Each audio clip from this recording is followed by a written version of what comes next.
নমস্কার, news prime নিউজে সবাইকে স্বাগত। আমি রয়েছে আপনাদের সাথে চোখ রাখছি খবরে। নয়াদিল্লিতে কেন্দ্রীয় স্বাস্থ্যমন্ত্রী ও বিজেপির সর্বভারতীয় সভাপতি জেপি নাড্ডার সঙ্গে গুরুত্বপূর্ণ বৈঠক করলেন মুখ্যমন্ত্রী ডাক্তার মানিক সাহা। বৈঠকে ত্রিপুরা স্বাস্থ্য অবকাঠামো উন্নয়নের নানা প্রস্তাব উত্থাপন করেন মুখ্যমন্ত্রী। মঙ্গলবার নয়াদিল্লিতে কেন্দ্রীয় স্বাস্থ্যমন্ত্রী তথা বিজেপির সর্বভারতীয় সভাপতি জেপি নাড্ডার সঙ্গে বৈঠক করেন মুখ্যমন্ত্রী ডক্টর মানিক সাহা।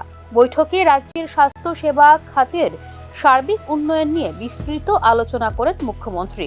ধলাই জেলার কুলাই এলাকায় পাবলিক প্রাইভেট পার্টনারশিপ অর্থাৎ পিপিপি মডেলে একটি নতুন মেডিকেল কলেজ স্থাপনের প্রস্তাব দেন মুখ্যমন্ত্রী ডক্টর মানিক সাহা। পাশাপাশি আগরতলায় তৃতীয় চক্ষু হাসপাতাল প্রতিষ্ঠার উদ্যোগ নিয়েও কেন্দ্রীয় স্বাস্থ্যমন্ত্রী জেপি নাড্ডার সঙ্গে আলোচনা করেন মুখ্যমন্ত্রী। এছাড়াও আগরতলা গভর্নমেন্ট মেডিকেল কলেজ এবং জিবিপি হাসপাতালে অঙ্গ প্রতিস্থাপন পরিষেবার জন্য ইমিউনোলজি ল্যাব স্থাপনের প্রস্তাব এদিন তুলে ধরেন মুখ্যমন্ত্রী doctor Manik Saha. এজিএমসির super speciality ব্লকের আধুনিক চিকিৎসা সরঞ্জাম সংযোজনের জন্য কেন্দ্রীয় তহবিল বরাদ্দের আবেদনও জানিয়েছেন মুখ্যমন্ত্রী ডক্টর মানিক সাহা। আয়ুষ্মান ভারত প্রধানমন্ত্রী জন আরোগ্য যোজনার অধীনে ত্রিপুরার বকেয়া দাবিগুলি নিষ্পত্তি করতে অতিরিক্ত তহবিল বরাদ্দ করার জন্য জেপি নাড্ডার দৃষ্টি আকর্ষণ করেন মুখ্যমন্ত্রী ডক্টর মানিক সাহা। বৈঠকে ত্রিপুরা সরকারের এই পদক্ষেপগুলির প্রশংসা করেন এবং কেন্দ্রের তরফে সহযোগিতার আশ্বাস দেন কেন্দ্রীয় স্বাস্থ্যমন্ত্রী জেপি নাড্ডা। ত্রিপুরা স্বাস্থ্য খাতে নতুন সুযোগের দ্বার খুলে দিতে পারে এই বৈঠক বলে মনে করছেন পর্যবেক্ষক মহল। মুখ্যমন্ত্রীর এই উদ্যোগে রাজ্যের চিকিৎসা অবকাঠামো আরও মজবুত হবে বলেও প্রত্যাশা সংশ্লিষ্ট মহলের। Bureau report, news now. মঙ্গলবার আগরতলা টাউন হলে আন্তর্জাতিক প্রবীণ দিবস উদযাপিত হয়। সমাজ কল্যাণ ও সমাজ শিক্ষা দপ্তরের উদ্যোগে হয় এই অনুষ্ঠান। রাজ্যের প্রবীণদের প্রতি প্রতিনিয়ত বিভিন্ন ক্ষেত্রের সম্মান জানায় বর্তমান সরকার। সমাজের বিভিন্ন স্তরের প্রবীণরা যাতে ভালো থাকেন সেসব বিষয় নিয়ে কাজ করেছে সরকার। অনুষ্ঠানে উপস্থিত হয়ে এই কথাই বললেন সমাজ কল্যাণ মন্ত্রী টিঙ্কু রায়। অনুষ্ঠানে অন্যান্যদের মধ্যে উপস্থিত ছিলেন আগরতলা পৌর নিগমের মেয়র দীপক মজুমদার, পশ্চিম জেলা সভাধিপতি বিশ্বজিৎ শীল, সমাজ কল্যাণ ও সমাজ শিক্ষা দপ্তরের সচিব তাপস রায় সহ অন্যান্য আধিকারিকরা। এদিন আমন্ত্রিত প্রবীণদের হাতে সম্মাননা তুলে দেন উপস্থিত অতিথিরা। আন্তর্জাতিক প্রবীণ দিবস, সেটা আমরা দুর্গাপুজোর ছুটি থাকার কারণে মানাতে পারিনি। আজকে সেই অনুষ্ঠানটা আমরা করছি এবং আমরা চাই আমাদের রাজ্যের যারা অভিভাবকরা আছেন, যারা প্রবীণরা আছেন, তারা যেন সম্মান পান, সম্মানের সঙ্গে যেন বাঁচেন। ওনাদের যে জীবনের অভিজ্ঞতা সেটা যেন বর্তমান প্রজন্মের কাজে আসে, ওনারা যেন সহযোগিতা করে। এই নিয়ে আজকের কার্যক্রম এবং ওনাদেরকে সম্মান জানানো, ওনাদের যে প্রতিভা, ওনাদের যে জীবনের অভিজ্ঞতা সেটাকে আমাদের বর্তমান প্রজন্মের কাছে তুলে ধরা, এগুলো নিয়েই প্রতি বছরই এই অনুষ্ঠানটা করা হয়। এবার আমরা দুর্গাপূজার সময় এই দিনটা থাকার কারণে আমরা করতে পারিনি, এখন সেই অনুষ্ঠানটা করছি। এবার কিন্তু দেখা যাচ্ছে প্রচুর সংখ্যা যা গত বছর বিগত দিনগুলোতে ছিল ওইটাকে ঝাঁপিয়ে গেছে। এর জন্য বেড়েছে, এই সরকার আসার পরে প্রবীণদের জন্য অনেকগুলো নতুন পদক্ষেপ গ্রহণ করা হয়েছে, যেখানে প্রবীণদের জন্য সামাজিক পেনশন যেখানে আগে 700 টাকা ছিল আজ 2000 টাকা দেওয়া হয়েছে। অনেকেই আছেন যারা এই 2000 টাকা তাদের বড় একটা সম্বল, পরিবার যারা দেখতো না আজ তাদেরকে দেখছে। এই সরকার আসার পর আমাদের এখানে যে বৃদ্ধাশ্রম, সরকারি আবাসগুলো পরিবর্তন হয়েছে, পরিষেবার পরিবর্তন হয়েছে, তাদের জন্য 24 আওয়ার্স অনলাইন তাদের হেল্পলাইন নাম্বার ব্যবস্থা করা হয়েছে। তো অনেকগুলো ইনিশিয়েটিভ নেওয়া হয়েছে। ত্রিপুরার শিক্ষাক্ষেত্রে আবারও নেমে এসেছে অনিশ্চয়তার ছায়া। এখনও 10,323 শিক্ষকের চাকরিচ্যুতির ক্ষত শোকায়নি। তার মধ্যেই প্রায় 20,000 শিক্ষক শিক্ষিকার ভবিষ্যৎ নিয়ে তৈরি হয়েছে নতুন আশঙ্কা। টেট পরীক্ষাকে বাধ্যতামূলক করার পথে রাজ্য সরকারের অবস্থান এবং সুপ্রিম কোর্টে বিচারাধীন মামলার প্রেক্ষিতে শিক্ষা জগতে ছড়িয়েছে উদ্বেগ। মামলার পরবর্তী শুনানি 19 নভেম্বর ধার্য করেছে সুপ্রিম কোর্ট। শিক্ষাক্ষেত্রে অনিশ্চয়তার এক অন্তহীন অধ্যায় চলছে রাজ্যে। এখনো শুকায়নি 10,323 শিক্ষকের চাকরিচ্যুতির ক্ষত। তারই মধ্যে আবারও প্রায় 20,000 শিক্ষক শিক্ষিকার ভবিষ্যৎ চাকরি নিয়ে দেখা দিয়েছে নতুন সংকট। এর মূল কারণ টিচার এলিজিবিলিটি টেস্ট বা টেট বাধ্যতামূলক করার পথে রাজ্য সরকারের অবস্থান। 2024 সালের 16 জুলাই। সজল দেব বনাম ত্রিপুরা সরকার মামলায় সর্বশিক্ষা মিশনের আওতায় কর্মরত শিক্ষক শিক্ষিকাদের নিয়মিতকরণের ক্ষেত্রে সিটেট বা টিটেটের প্রয়োজন নেই বলে রায় দিয়েছিল ত্রিপুরা উচ্চ আদালত। এই রায় শিক্ষক সমাজে স্বস্তির হাওয়া বয়ে এনেছিল, কারণ অনেকেই বয়স বা সুযোগের অভাবে দিতে পারেননি টেট পরীক্ষা, কিন্তু মাত্র 2 মাসের মধ্যেই সেই স্বস্তিতে পড়ে থাকা। 29 সেপ্টেম্বর 2024 তারিখে ওই রায়ের বিরুদ্ধে সুপ্রিম কোর্টে স্পেশাল লিভ পিটিশন দায়ের করে রাজ্য সরকার, আর এখান থেকে শুরু হয় নতুন বিতর্ক। এদিকে তামিলনাড়ুর শিক্ষকদের নিয়মিতকরণ সংক্রান্ত এক মামলায় সুপ্রিম কোর্ট এই বছরের সেপ্টেম্বর মাসে রায় দেয়। যেসব শিক্ষক 5 বছরের বেশি সময় ধরে কর্মরত, তাদের 2027 সালের 1 সেপ্টেম্বরের মধ্যে টেট উত্তীর্ণ হতে হবে, নচিয়েতে স্বেচ্ছায় নিতে হবে অবসর। চাঞ্চল্যের বিষয় হলো, তামিলনাড়ুর এই রায় যেন ত্রিপুরার ক্ষেত্রে প্রযোজ্য করা হয়, তার জন্য সুপ্রিম কোর্টে নিজেই আবেদন করে রাজ্য সরকার। এর অর্থ, প্রথম থেকে অষ্টম শ্রেণী পর্যন্ত বুনিয়াদী শিক্ষার শিক্ষক শিক্ষিকা যাদের বয়স 55 বছরের নিচে, তাদেরকে টেট পরীক্ষা দেওয়া হতে পারে বাধ্যতামূলক। আর টেট উত্তীর্ণ না হলে তাদের চাকরিচ্যুতির সম্ভাবনা অনিবার্য। স্বাভাবিক কারণে শিক্ষক মহলে গভীর উদ্বেগ ও ক্ষোভের জন্ম দিয়েছে এই সিদ্ধান্তে। যারা দীর্ঘদিন ধরে সুনামের সঙ্গে পড়াচ্ছেন, তাদের হঠাৎ করে টেট পরীক্ষার আওতায় আনা অযৌক্তিক বলে মনে করছেন অনেকেই। তাদের মতে উপেক্ষা করা হচ্ছে অভিজ্ঞতা, যোগ্যতা ও বাস্তব ক্ষেত্রে কাজের মূল্যায়ন। শিক্ষক সমাজকে অযথা চাপে ফেলছে সরকার। টেট বাধ্যতামূলক করা মানে নতুন করে অনিশ্চয়তা তৈরি করা। শিক্ষা ব্যবস্থার উন্নয়নের জন্য বাস্তবসম্মত সিদ্ধান্ত নেওয়া দরকার, আতঙ্ক তৈরি নয় বলে অভিমত সংশ্লিষ্ট শিক্ষকদের। অন্যদিকে কেন্দ্রীয় নির্দেশিকা অনুযায়ী টেট বাধ্যতামূলক করা হলে শিক্ষা মানোন্নয়নের ক্ষেত্রে ইতিবাচক প্রভাব পড়বে বলে দাবি শিক্ষা দপ্তরের। তবে বাস্তবে তা কার্যকর করতে গেলে প্রশিক্ষণ ও সহায়তা ব্যবস্থা করে গড়ে তোলা জরুরি, নইলে ব্যাপক প্রতিক্রিয়া দেখা দেবে শিক্ষক সমাজে। এদিকে এই মামলাটি নিয়ে আরো বিস্তারিত শুনানির প্রয়োজনীয়তা উল্লেখ করেছে সুপ্রিম কোর্টের ডিভিশন বেঞ্চ। মামলার পরবর্তী শুনানির দিন ধার্য করা হয়েছে আগামী 19 নভেম্বর। দীর্ঘদিন থেকে কর্মরত শিক্ষকদের টেট পরীক্ষার বাধ্যবাধকতা থেকে যেন অব্যাহতি দেওয়া হয়, তার জন্য ইতিমধ্যে সুপ্রিম কোর্টে রিভিউ পিটিশন দায়ের করেছে তামিলনাড়ু, উত্তরপ্রদেশ সহ কয়েকটি রাজ্য। এই ক্ষেত্রে ত্রিপুরা সরকার কেন উল্টো পথে হাঁটছে তা নিয়েই প্রশ্ন তুলেছেন সংশ্লিষ্ট শিক্ষকরা। টেট পরীক্ষার উদ্দেশ্য শিক্ষার মানোন্নয়ন হলেও বাস্তব পরিস্থিতিতে এই ধরনের সিদ্ধান্ত বহু অভিজ্ঞ শিক্ষককে বেকারত্বের মুখে ঠেলে দিতে পারে বলে মনে করছেন শিক্ষকদের একাংশ মহল। আগামী নভেম্বরের সুপ্রিম কোর্টের শুনানি ত্রিপুরার শিক্ষকদের ভবিষ্যৎ নির্ধারণে নেবে গুরুত্বপূর্ণ ভূমিকা। সরকার যদি এই ক্ষেত্রে টেট বাধ্যতামূলক করার নীতি বহাল রাখে, তবে রাজ্যের প্রায় 20,000 শিক্ষক শিক্ষিকা নতুন করে অনিশ্চয়তার মুখোমুখি হবেন, তা এক প্রকার নিশ্চিত। Bureau report, news now. দেশের যুব সমাজ আজ এক ভয়াবহ সংকটের মুখোমুখি। উচ্চশিক্ষিত, দক্ষ, পরিশ্রমী তরুণরাও চাকরির সুযোগ পাচ্ছেন না। সরকারি খাতে নিয়োগ স্থবির, বেসরকারি খাতে চলছে ছাঁটাই, আর কৃষিক্ষেত্রেও ভবিষ্যৎ অনিশ্চিত। ফলে জীবিকার অনিশ্চয়তা আজ সৃষ্টি করেছে সমাজ জুড়ে হতাশা, ক্ষোভ ও অস্থিরতা।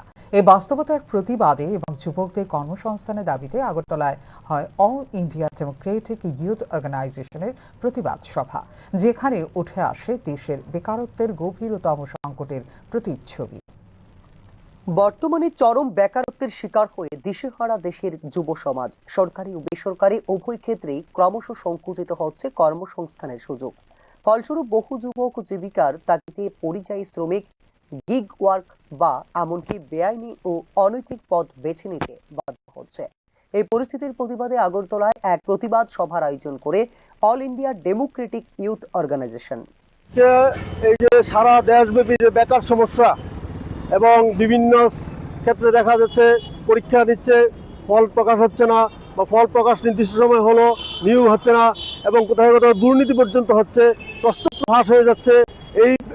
এগুলো প্রতিরোধে আমরা আজকে সারা দেশব্যাপী প্রত্যেকটা রাজ্যের রাজধানীতে বিক্ষোভ প্রদর্শন করছি। গতদিনও প্রদর্শন হয়েছে এবং আমরা এর মাধ্যমে আজকে ডিএম এর মাধ্যমে মাননীয় প্রধানমন্ত্রীর কাছে স্মারকলিপি প্রদান করব যে অবিলম্বে যত শূন্যপদ আছে শূন্যপদগুলো পূরণ করতে হবে, সম্পূর্ণ দুর্নীতি মুক্ত করতে হবে এবং দুর্নীতি যারা করবে তাদেরকে কঠোর শাস্তি প্রদান করতে হবে।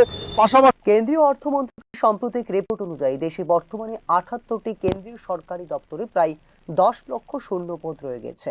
রাজ্য সরকারগুলিতেও রয়েছে আরো কয়েক লক্ষ শূন্যপদ, যেখানে নিয়োগ প্রক্রিয়া ঝুলে আছে বছরের পর বছর। অন্যদিকে বেসরকারি খাতেও পরিস্থিতি আশঙ্কাজনক। বিশেষত আইটি ও উৎপাদন ক্ষেত্রে চলমান মন্দা বাড়িয়ে তুলেছে কর্মী ছাঁটাইয়ের প্রবণতা। দেশে বৃহত্তম কর্মসংস্থান ক্ষেত্র কৃষি ক্ষেত্রেও যুবকদের ভরসা কমে যাচ্ছে।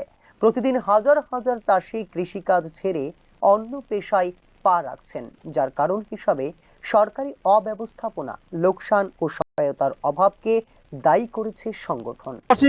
আজকে যে প্রশ্নপত্র ফাঁস হচ্ছে, যাতে ফাঁস না হয় তার পরিপূরক ব্যবস্থা করা এবং যারা ফাঁস করছেন তাদের কঠোরভাবে তাদেরকে দমন করা। এবং আপনারা জানেন এই যে 2025-এ 24শে সেপ্টেম্বর কেন্দ্রীয় সরকারের যে শ্রম দপ্তর, এই শ্রম দপ্তর ঘোষণা করেছে যে সারা ভারতবর্ষে 78টি দপ্তরে প্রায় 9,98,000 শূন্যপদ খালি আছে। এই শূন্যপদগুলো বিলম্বে পূরণ করা এবং একটা যাতে বেকার যুবক যুবতীরা এবং কর্মক্ষম লোক যাতে কর্মসংস্থান পায় তার জন্য একটা নীতি চালু করা, এই দাবিতে আজকে আমরা এখানে বিক্ষোভ প্রদর্শন করছি। যেসব নিয়োগ প্রক্রিয়া চলছে সেগুলো বারবার দুর্নীতি, প্রশ্নপত্র ফাঁস ও অনিয়মের অভিযোগে প্রশ্নবিদ্ধ হচ্ছে। ফলে লক্ষ লক্ষ যোগ্য যুবক প্রতারিত হচ্ছেন বলে এদিন অভিযোগ করে সংগঠন। সরকারকে অবিলম্বে নিয়োগ প্রক্রিয়া স্বচ্ছ ও গতিশীল করতে হবে, নচেত এই বিক্ষোভ আরো তীব্র আকার ধারণ করবে বলে জানিয়েছে সংগঠন। Bureau report, news now.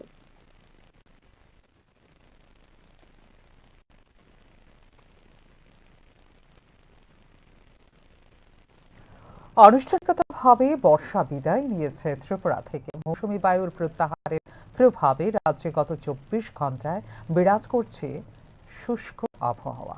এবছর ত্রিপুরায় বৃষ্টিপাত স্বাভাবিকের চেয়েও 4% বেশি হওয়ায় উত্তর পূর্ব ভারতের মধ্যে একমাত্র ইতিবাচক অঞ্চল হিসেবে দাঁড়িয়েছে ত্রিপুরা। মঙ্গলবার আনুষ্ঠানিকভাবে ত্রিপুরা থেকে বিদায় নিয়েছে বর্ষা। দক্ষিণ পশ্চিম মৌসুমী বায়ু রাজ্য থেকে প্রত্যাহার করেছে বলে জানিয়েছে ভারতের মৌসুম বিভাগ। গত বছরেও এই সময় বিদায় নিয়েছিল বর্ষা।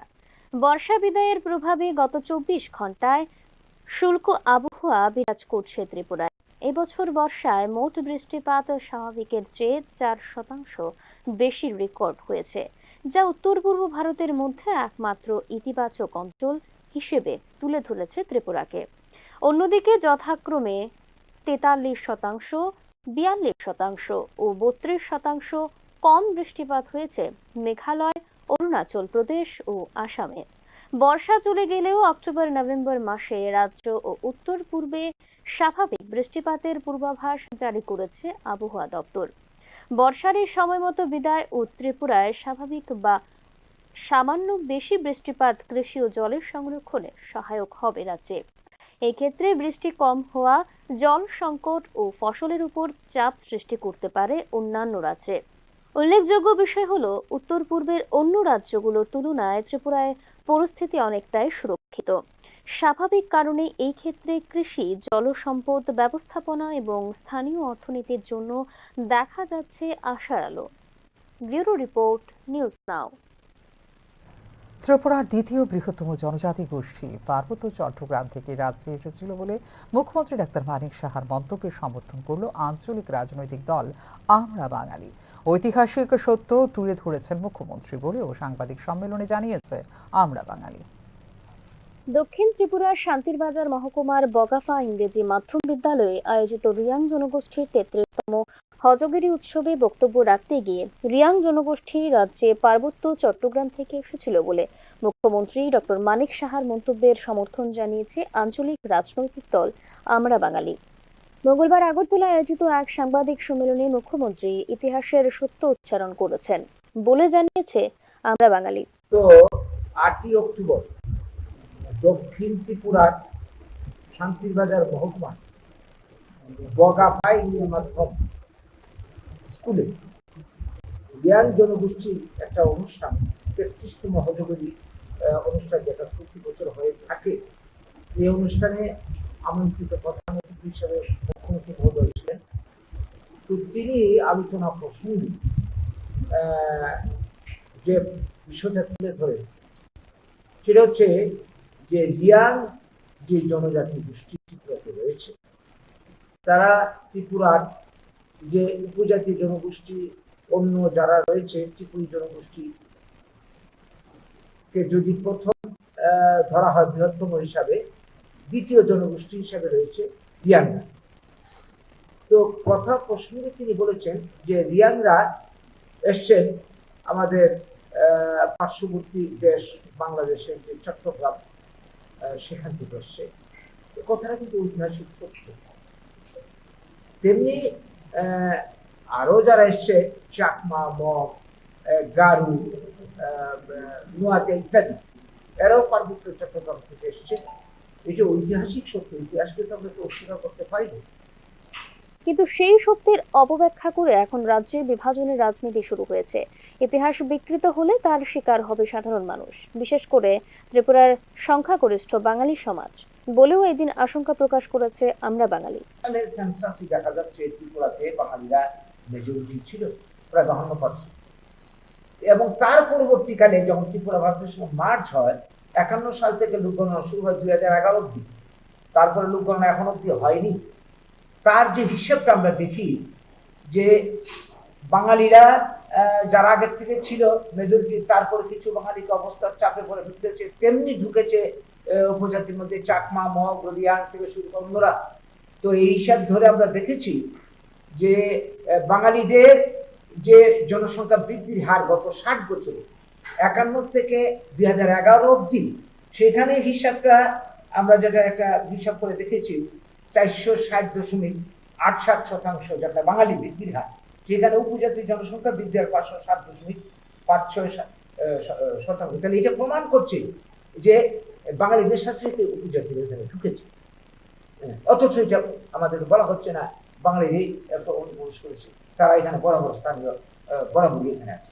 এটা তো ইতিহাসে বিকৃতি। ট্রাইবাল রিসার্চ অ্যান্ড কালচারাল ইনস্টিটিউটের তথ্য অনুযায়ী রিয়াং জনগোষ্ঠীর মূল উৎস উত্তর বার্মার শান রাজ্য এবং বর্তমান মায়ানমার। পরবর্তীতে ত্রিপুরা ছাড়াও অসম ও মিজোরাম সহ উত্তর পূর্ব ভারতের বিভিন্ন রাজ্যে বসবাস শুরু করে তারা। অন্য এক মতে মঙ্গোলীয় গোষ্ঠীর অন্তর্গত এবং দীর্ঘ সময়ের অভিযাত্রায় ভারতবর্ষে আসেন তারা। ইতিহাসবিদদের মতে রিয়াং সহ ত্রিপুরার অন্যান্য জনজাতি যেমন চাকমা, মগ, গারো, নোয়াতিয়া প্রমুখের শিকড়ও বাংলাদেশের পার্বত্য চট্টগ্রাম ও গারো পাহাড় এলাকায়। অন্যদিকে বাঙালি জনগোষ্ঠীর বসবাস ছিল মূলত পার্বত্য ত্রিপুরার সমতল এলাকা তথা চাকলা, রোশনাবাদে। দেশভাগ ও ভারতভুক্তির পর ধর্মীয় ও জীবন নিরাপত্তার কারণে বহু মানুষ আশ্রয় নেয় ত্রিপুরায়। ঐতিহাসিক দলিল অনুযায়ী 1931 সালের সেন্সাসে পার্বত্য ত্রিপুরার জনসংখ্যা ছিল প্রায় 3.58 লক্ষ। এর মধ্যে উপজাতি জনসংখ্যা ছিল 1,84,117 এবং বাঙালি জনসংখ্যা ছিল 1,74,333। অর্থাৎ তখনও সংখ্যাগরিষ্ঠ ছিল বাঙালিরা। 1951 সাল থেকে 2011 সালের মধ্যে ত্রিপুরার বাঙালি জনসংখ্যা বৃদ্ধির হার দাঁড়ায় প্রায় 460%। এদিকে মুখ্যমন্ত্রীর এই মন্তব্যের পর থেকেই রাজ্যের একটি অংশে দেখা দিয়েছে রাজনৈতিক বিতর্ক। তবে বিতর্ককে ঘিরে এখনো পর্যন্ত কোনো প্রতিক্রিয়া জানায়নি বিজেপি, সিপিএম ও কংগ্রেসের মতো রাজ্যের প্রধান রাজনৈতিক দলগুলো। Bureau report, news now. এখনকার মতো এই মুহূর্তে সংবাদ এই পর্যন্তই। ওরানো আপডেটস দেখার জন্য অবশ্যই নজর রাখতে হবে নিউজ নাওর পর্দায়। নমস্কার, শুভরাত্রি।